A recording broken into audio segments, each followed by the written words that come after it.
নমস্কার, news today India আপনাদের সবাইকে স্বাগত।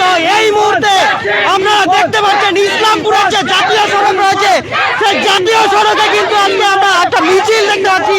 কি কারণে তাদের এই মিছিল আজকে আমরা জেনে নেব, তাদের কাছ থেকে সরাসরি তা জেনে নেব। আমরা যে আজকে কর্ণাটকে যেরকম হিজাবের জন্য কলেজে ইসলামকে ঢুকতে দেয়নি, তার জন্য এবার আমরা ইসলামপুরে এখন প্রোটেস্ট করতেছি। যেন পুরো হিজাবের জন্য আমাদের সংবিধানের মধ্যে আছে যে হিজাব যে নিজের কাস্টে যে কোনো ইসে থাকুক, মাঝে থাকুক, ও নিজের সম্বন্ধে যে চায় ওটা পড়তে পারে, ওটা খেতে পারে, ওটা করতে পারে। তার জন্য আমাদের যে সংবিধান আছে ওটাতে আমাদেরকে বঞ্চিত করা যাচ্ছে। তার জন্য আমরা এখন ই করতেছি কি আমরা ওই আমাদের যে সংবিধান আছে ওইটাকে আমরা প্রোটেস্ট করতেছি। এখন আমরা যে মা বোনরা ওদেরকে নিয়ে আমরা प्रोटेस्ट करते थे कि हिजाब हमारा हक है, इसीलिए हम लोग प्रोटेस्ट कर रहे हैं। দেখতে পাচ্ছেন তাদের কর্ণাটকে একটি কলেজে কিন্তু যেমনটা হয়েছিল, হিজাবের বিরুদ্ধে কিছু লোক কিন্তু তাদেরকে বিরোধিতা করেছিল, সেই চিত্র কিন্তু আমরা দেখেছিলাম বিভিন্ন সোশ্যাল মিডিয়া থেকে, বিভিন্ন নিউজ চ্যানেল পোর্টালে। আমরা কথা বলে নেওয়ার চেষ্টা করবো। দাদা, আজকে আপনাদের এখানে কি কারণ? आज जो है रजा कमेटी की तरफ से, ऑल इंडिया रजा कमेटी की तरफ से ये प्रोटेस्ट रैली हिजाब के सिलसिले में जो कर्नाटक सरकार जो हिजाब को, जो संविधानिक अधिकार है हमारे माँ बहनों का, जो बहनों हिजाब पहनकर जो है ये यूनिवर्सिटी में, कॉलेज में वो लोग जो है दाखिल नहीं हो सकती है, उसके खिलाफ आज हम लोग प्रोटेस्ट कर रहे हैं। आप लोग देख सकते हैं। और सबसे बड़ी बात है, सरकार को ये कहना चाहेंगे कि आखिर हिजाब पर क्यों पाबंदी लगाया जा रहा है, क्यों रोक लगाया जा रहा है? क्योंकि आर्टिकल 14 में है इक्वलिटी बिफोर लॉ। जब सब बराबरी का हक होता है तो फिर क्यों वहाँ बीजेपी की सरकार, स्टेट गवर्नमेंट कर्नाटक की क्यों आखिर रोक रहे हैं? आर्टिकल 25 में है freedom of religion, article 19 section 3 में है कि आप जो है मुस्लिम बहनें जो है कोई भी ड्रेस पहनकर यूनिवर्सिटी कॉलेज में जा सकती है। तो आज क्यों बीजेपी की सरकार, वहाँ के कर्नाटक की गवर्नमेंट स्टेट आज क्यों हिजाब पर पाबंदी लगाया जा रहा है? ये सरकार से हम लोग का सवाल है। और इस किस्म का जो डिस्क्रिमिनेशन, भेदभाव हो रहा है, इसका हम लोग सख्त निंदा और मजम्मत करते हैं। सुप्रीम कोर्ट से, प्रेसिडेंट ऑफ इंडिया से और हमारे देश के सरकार से यही निवेदन करते हैं कि इस किस्म का डिस्क्रिमिनेशन, इस किस्म का भेदभाव आइंदा ना हो। और हमारी शेरनी बहन के लिए मैं ये शेर कहना चाहता हूँ कि कांटों में खिलता हुआ गुलाब देखा है, कांटों में खिलता हुआ गुलाब देखा है, लहू लुहान आंखों ने ख्वाब देखा है, और कहेंगी सदियों तक फख्र से नस्लें कि हमने भी नकाब में इनकलाब देखा है। हम लोग अल्लाह अकबर। आज हम लोग कल जो है ग्वालपोखर में ऑल इंडिया आजाद कमेटी की तरफ से रैली किया था। आज ऑल इंडिया आजाद कमेटी, रजा कमेटी के समर्थन में आज यहाँ हम लोग आए हुए हैं ताकि हमारी बहनों को इंसाफ मिले और जस्टिस हो, जस्टिस, बस यही हम लोग कहना चाहेंगे। যেমনটা আপনারা কিন্তু এখানে জানতে পারলেন যে রেজা কমিটি তিনি কিন্তু এই হিজাবের সমর্থনে আজকে কিন্তু বিপুল পরিমাণ জনসমর্থন নিয়ে আজকে কিন্তু তারা এই প্রোটেস্ট করছে। আমরা জেনে নেওয়ার চেষ্টা করবো এখানে কথা বলার। स्लोगन बोलिएगा, हिजाब के लिए क्या है, नहीं है, कहाँ कॉलेज में क्या कोटा घटना बोलिएगा, जब पूछेंगे उसके बाद। अभी नहीं बोला क्या हुआ, क्या हुआ, ये क्या किया जा रहा है? नाम क्या? नरगिस बेगम। क्या मांगे आप लोगों का? हिजाब हमारा हक है, हम पर्दा में रहना चाहते हैं, तो ये हम लोग से कोई छीन नहीं सकता है। ये हमारा हक है। ये गलत बात है कि वो लोग कर रहे हैं जहाँ पे। तो हिजाब कहाँ से स्टार्ट आप लोगों का? हसीरबाग से कहाँ तक चलेगा? आगे चलेगा जहाँ तक चलना चाहिए। हमें हमारा हक चाहिए, हमें हमारा हक चाहिए। हम लोग रुकेंगे नहीं। मांग क्या है? हिजाब हमारा हक है, हमें पर्दा में रहना है। क्या स्लोगन क्या है आप लोगों का आज का? हिजाब हमारा हक है। आपका नाम क्या? नरगिस बेगम। क्या करते हैं आप? स्टूडेंट, कौन class? 3rd year. My life my choice. দেখতে পাচ্ছেন এখানে আরো কিছু সংখ্যক মহিলারা আছে, তাদের সাথে কথা বলেন। কি নাম আপনার? वो कहते हैं, मोदी जी कहते हैं कि बेटी बचाओ बेटी पढ़ाओ। जब बेटी पढ़ाओ कह रहे हैं तो वो एक पीस ऑफ क्लॉथ के लिए वो क्यों बच्ची की पढ़ाई रोक रहे हैं? उन्हें हमारा कॉन्स्टिट्यूशन हमें कहता है कि अगर कोई रिलीजन अपना प्रैक्टिस कर रहा है तो उसको उसके हिसाब से करने दो, उसको रोकना नहीं है। ये हमारा कॉन्स्टिट्यूशनल, हमारा फंडामेंटल राइट है और इसी से हमें रोका जा रहा है। हमारा देश तो सार्वभौमत्व देश है कि हर धर्म समान है। फिर ये हिसाब के भाई इसमें ये क्यों ये कर रहे हैं? अगर रेप बंद कर दे तो कहेंगे कि सरकार है। हिजाब क्यों बंद करा रहे? रेप बंद नहीं करा सकते, हिजाब क्यों बंद करा रहे?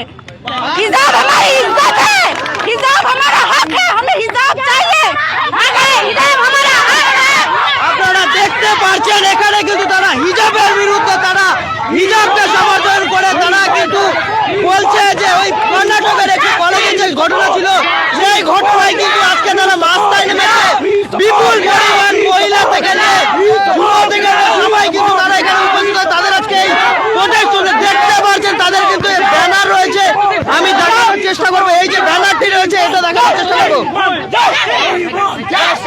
দেখতে পাচ্ছেন একে একে তাদের একটাই স্লোগান উই আর জাস্টিস। সেই জাস্টিস নিয়ে কিন্তু তারা আজকে রাজপথে হাঁটছে। ইসলামপুরের যে প্রাণ কেন্দ্র যে জাতীয় সড়ক রয়েছে সেই জাতীয় সড়কের উপর দিয়ে কিন্তু তারা হেঁটে চলেছে এবং জাস্টিসের জন্য কিন্তু তারা লড়াই করে চলেছে। আমরা আরো কথা বলে নিচ্ছি। আজকে তো আপনাদের এখানে প্রোটেস্ট দেখাতে কি কারণে আজকে আপনাদের এই protest? দেখুন, এই দেশে যে বিভিন্ন রাজ্যে যে টর্চার করা হচ্ছে বিভিন্ন কমিউনিটিকে, দলিতকে, মাইনরিটিসকে, আর যেরকম কর্ণাটকাকে আপনারা দেখলেন যে হিজাবের এগেনস্টে প্রোটেস্ট করছে।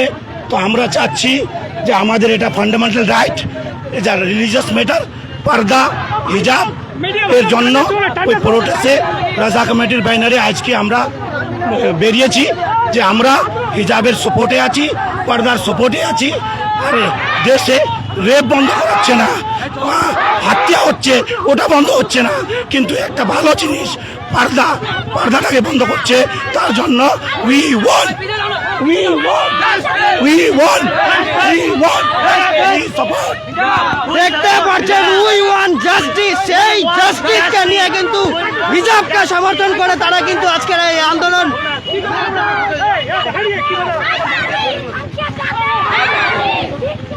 দেখতে পাচ্ছেন এখানে কিন্তু রীতিমতো স্লোগানের মধ্য দিয়ে তাদের কিন্তু আজকের এই প্রোটেস্ট। তারা দেখতে পাচ্ছেন রীতিমতো মহিলারা কিন্তু রীতিমতো আজাদি বলে এবং হিজাবকে সমর্থন করে তারা কিন্তু আজকে এই ইসলামপুরের প্রাণকেন্দ্র যে জাতীয় সড়ক রয়েছে সেই জাতীয় সড়কের উপর দিয়ে কিন্তু তারা হেঁটে চলেছে। সেই চিত্র কিন্তু আপনারা সরাসরি দেখছেন নিউজ টুডে ইন্ডিয়ার পর্দায়। সবার আগে সবার প্রথমে দেখতে পাচ্ছেন নিউজ টুডে ইন্ডিয়ার পর্দায় সেই চিত্র কিন্তু দেখছেন। দেখতে পাচ্ছেন এখানে কিন্তু তারা রীতিমতো প্রোটেস্ট করে এগিয়ে চলেছে। ইসলামপুরের যে 31 নম্বর জাতীয় সড়ক রয়েছে সেই জাতীয় সড়কের উপর দিয়ে হেঁটে চলেছে। আমরা কথা বলাচ্ছি।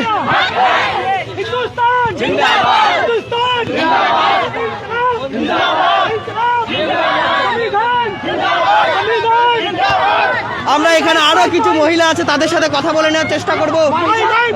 বলছিলাম আপনারা তো আজকে এখানে প্রোটেস্ট কি কারণে আজকে আপনাদের हमारे हिजाब तमाशा हम लोग चाहते हैं कि पर्दा में रहे, हमको इसीलिए मना कर रहे हैं। पर्दा पहनने के लिए, स्कूल जाने के लिए मना कर रहे हैं कि बच्चे कपड़ा में पहन के आए सब कोई, इसीलिए सब कोई हिजाब के लिए हम बाहर आए। माई लाइफ माई चॉइस, ठीक है सर, मुसलमान सब कुछ बर्दाश्त करता है लेकिन अपने शरीयत में कभी मदाखलत बर्दाश्त नहीं कर सकता। आज हमारे ऊपर सिर्फ हिजाब का मुद्दा नहीं बल्कि ट्रिपल तलाक जैसे बीफ जैसे सभी कानून को यहाँ पे लागू किया जा रहा है। लेकिन ये पूरी बीजेपी सरकार जब से 2014 से आई है ये बिल्कुल मुसलमानों पर सख्त के साथ जद्दोजहद कर रही है। हम लोगों को ऐसी सरकार नहीं चाहिए। हम लोग एक सेकुलर कंट्री में रहते हैं, हम लोग को ऐसी कुछ भी नहीं चाहिए। लेकिन यहाँ पे सिर्फ बीजेपी सरकार और अपनी रोटी सेक रही है कि आपस में लड़ा झगड़ा के इस कंट्री को डिवाइड एंड रूल यानी 2 लाइन करके बंटवारा कर दे। हम लोगों को ऐसी सरकार नहीं चाहिए। हम लोग যেমনটা আপনারা কিন্তু এখানে দেখতে পাচ্ছেন, আপনাদেরকে দেখানোর চেষ্টা করব সেই ব্যানার উই সাপোর্ট হিজাব। সেই সাপোর্ট হিজাব সেই হিসাব নিয়ে কিন্তু আজকে তারা এই যে প্রোটেস্ট চলছে তারা কিন্তু আজাদি বলে হিজাবকে সমর্থন করে তাদের আজকে এই প্রোটেস্ট। সেই প্রোটেস্টের চিত্র কিন্তু আমরা সরাসরি দেখাচ্ছি সবার প্রথমে সবার আগে নিউজ টুডে ইন্ডিয়ার পর্দায়। দেখতে পাচ্ছেন তারা কিন্তু স্লোগানের মধ্য দিয়ে এগিয়ে চলেছে। দেখছেন তারা কিন্তু উই ওয়ান্ট জাস্টিসের মধ্য দিয়ে। আমরা এখানে কথা বলবো ইয়াংস্টারকে পেয়েছি একজন, তার সাথে কথা বলবো। আজকে আপনাদের কি কারণে এই প্রোটেস্ট? যে কর্ণাটকে যে একটা মেয়ের সঙ্গে যেভাবে আমাদের দুর্নীতি ব্যবহার করা হয়েছে, একটা মেয়ে যখন স্কুল যাচ্ছিল, স্কুল গিয়ে ওই হিজাব করে স্কুল যায় এবং ওখানে কিছু গুন্ডারা মানে ছাত্ররা যেভাবে ওর জয় শ্রীরাম বলে নারা লাগিয়ে ওর মানহানি করেছে। আমরা চাই যে ওর জাস্টিস পাওয়া হোক। আর প্রত্যেকটি একটা মেয়ের অধিকার ও নিজের পর্দা করতে পারে। মোহাম্মদ নাজিম শরীফ, আমি একজন আশার ট্রাস্টের সভাপতি। যেমনটা আপনারা কিন্তু দেখতে পাচ্ছেন এখানে আরো কিছু লোককে পেয়ে গেছি তার কাছে। বলছিলাম দাদা আজকে আমরা কি কারণে আজকে এই প্রোটেস্ট? আমাদের যারা মা বোন আছে সবাই স্কুল কলেজে পড়তেছে, যেন ওরা হিসাবে যাবে তো নিজের সেফটির মতো যায়, তারা নিজের ইজ্জতটাকে বাঁচিয়ে নিয়ে যায়। ওরা চায় কি আমরা ইজ্জতটাকে বাঁচিয়ে নিয়ে পড়ালেখা করি, কিন্তু এখন গভর্নমেন্ট বলছে কি না তোমরা মুসলমান হো বা অন্য ধর্মের যদি হো তোমরা নিজের ইজ্জতই করো না, তোমরা স্কুল ড্রেস আসো, স্কার্ট পরে আসো, এটা কোনো নিয়ম না, এটা আমাদের ধর্মের মধ্যে নাই। আমাদের ধর্মের মধ্যে হলো কি হিজাব পরে যাও, আপনার নিজের ইজ্জতটা আছে বাঁচিয়ে নিয়ে যাও, আর যেন সমাজটা ভালো থাকে, সমাজটা শান্তি থাকে, রেপ কম হয়, এইগুলোর কারণে বেশি রেপ হচ্ছে। এই সরকার থাকলে আরো বেশি রেপ হবে। কি নাম আপনার? আমার নাম হলো মোহাম্মদ নকিরাজ চৌধুরী, রেজা কমিটি। যেমনটা আপনারা কিন্তু এখানে দেখতে পারলেন, রীতিমতো তারা কিন্তু উই ওয়ান্ট জাস্টিস বলে এবং হিজাবকে সমর্থন করে তাদের আজকে এই আন্দোলন দেখতে পাচ্ছেন। তারা কিন্তু স্লোগানের মধ্যে তাদের এই দাবি করার চেষ্টা করছে, তারা কিন্তু বারবার বলার চেষ্টা করছে, সে চিত্র কিন্তু আপনারা দেখছেন।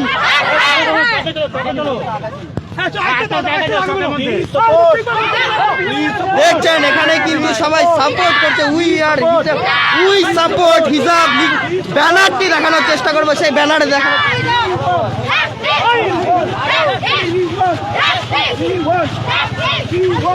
দেখতে পাচ্ছেন এখানে ব্যানার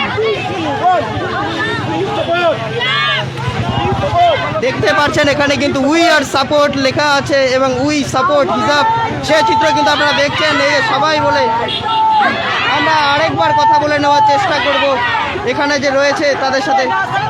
सरकार अगर ये आप लोगों का प्रोटेस्ट समर्थन ना करे तो आप लोग क्या करेंगे? हम लोग जब तक नहीं तब तक करेंगे, हम लोग हार नहीं मानेंगे। जब तक हमारा ये मानेंगे नहीं, हम लोग हार नहीं मानेंगे, हम लोग करते रहेंगे।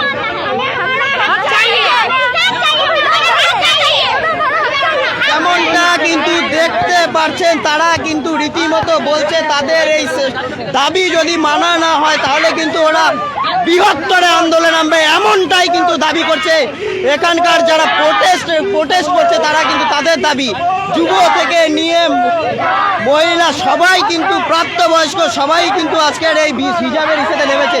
দেখতে পাচ্ছেন ব্যানার, আমি আমার সহপ্রতিনিধি আতশকে বলবো সেই ব্যানারটা দেখানোর জন্য। লেখা আছে উই সাপোর্ট হিজাব, হিজাব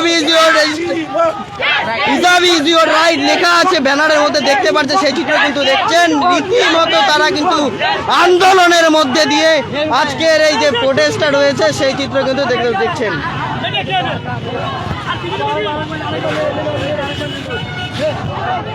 বলছিলাম দাদা, আজকে আপনাদের প্রোটেস্ট গভর্নমেন্ট যদি এইটাকে ইস্যু না মানে তাহলে আপনারা কি করবেন? এবার আমরা একটু ছোট করেছি কি যদি গভর্নমেন্ট যদি হিজাবের পর যদি পাবন্দি লাগায় তারপরে এরপরে আমরা বড় করে প্রোটেস্ট করব। এটা শুধু আমরা এখানে ইলেকশনের চলতেছে তার জন্য একটা ছোট করে করেছি আমরা, যে যার জন্য কাউকে কোনো ডিস্টার্ব না হোক বা এখানে যে আচারসংহিতা আছে ওটার কোনো প্রবলেম না হোক তার জন্য আমরা এটা ছোট করে করেছি। এবার যদি গভর্নমেন্ট বা যে অন্য যে সংগঠন যারা যদি একটু বেশি করে তাহলে আমাদেরকে আবার বড় করে প্রোটেস্ট করতে হবে।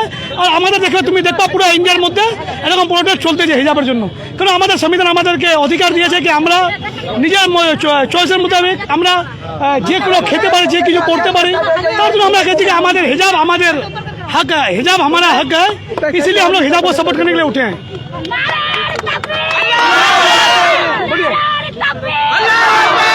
मैं रजा कमेटी का फाउंडर एंड प्रेसिडेंट मकसूद आलम। যেমনটা দেখছেন এখানে কিন্তু রীতিমতো আন্দোলনের মধ্যে দিয়ে তাদের এই প্রোটেস্টকে সমর্থন করার সেই চিত্র কিন্তু আপনারা সরাসরি দেখছেন নিউজ টুডে ইন্ডিয়ার পর্দায়। আপনারা এতক্ষণ দেখলেন, আমি আরেকবার জেনে নেওয়ার চেষ্টা করব। বলছিলাম দাদা, আপনাদের যে এই প্রোটেস্টটি রয়েছে যদি ভারতীয় সরকার যদি এটাকে অ্যাকসেপ্ট না করে তাহলে আপনারা কি করবেন? দেখুন, মোদী সরকার অনেকগুলো কানুন, কালা কানুন দেশে নিয়ে আসছে, কিন্তু দেশের জনতা, দেশের মানুষ যখন প্রোটেস্ট করছে মোদী সরকারকে বাধ্য হয়ে, ওই কিষাণ বিরোধী কানুন ছিল বাধ্য হয়ে वापस নিতে এলো। ওরকমই যদি সরকার এরকম হিজাবের আগেনস্টেই করে তাহলে আমরা নগর বেরিয়ে আমরা নিজের রাইটের জন্য, সংবিধান বাঁচাবার জন্য আমরা লড়াই করব, প্রোটেস্ট করব।